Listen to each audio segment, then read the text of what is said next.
ఇంతకు ముందే ఒక వీడియోలో మనం రష్యాకు చెందినటువంటి ఒక విమానం మిస్సింగ్ అయిందని చెప్పాం కదా. అయితే అది ఇప్పుడు కూలిపోయినట్లుగా అధికారులు అయితే గుర్తించారు.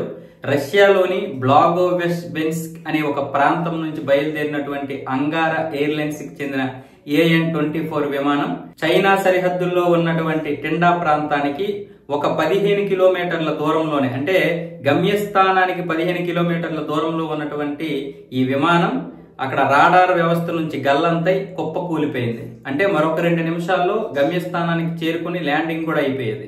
కాకపోతే మొదటిసారి పైలట్ ల్యాండింగ్ చేయాలనుకున్నప్పుడు వాతావరణం సహకరించలేదట. రెండోసారి ల్యాండింగ్ చేయాలనుకున్నప్పుడు రాడార్ వ్యవస్థ నుంచి అది అన్ని లైన్లు కూడా కట్ అయిపోయాయి. దాంతో పూర్తిగా ఈ విమానానికి ఎటువంటి దారి దొరక్క కూలిపోయింది.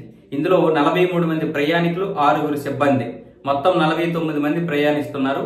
ఇంకా ఎంతమంది చనిపోయారు అన్నది మాత్రం ఇంకా అధికారులు అయితే చెప్పలేదు. మంటలైతే ఎగసి పడుతున్నాయి. దానివల్ల ప్రాణ నష్టం ఎంత ఉందో, ఎంత జరుగుతుందో అనేది ఇంకా తెలియలేదు. దీని మీద వ్లాదిమిర్ పుతిన్ అయితే విచారం వ్యక్తం చేశారు. ఇంకా పూర్తి వివరాలు అయితే తెలియాల్సి ఉంది.